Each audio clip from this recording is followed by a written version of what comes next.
নীরেন্দ্রনাথ চক্রবর্তীর অমলকান্তি কবিতা। অমলকান্তি আমার বন্ধু। স্কুলে আমরা একসঙ্গে পড়তাম। রোজ দেরি করে ক্লাসে আসতো, পড়া পারতো না। শব্দরূপ জিজ্ঞেস করলে এমন অবাক হয়ে জানলার দিকে তাকিয়ে থাকতো যে দেখে ভারী কষ্ট হতো আমাদের।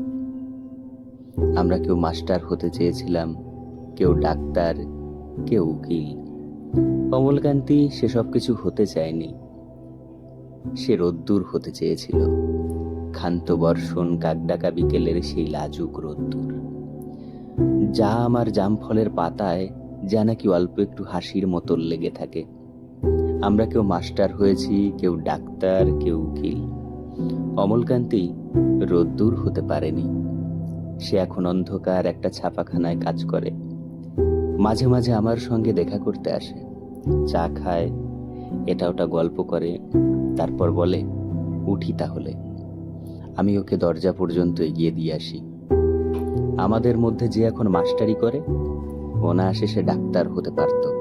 যে ডাক্তার হতে চেয়েছিল, উকিল হলে তার এমন কিছু ক্ষতি হতো না।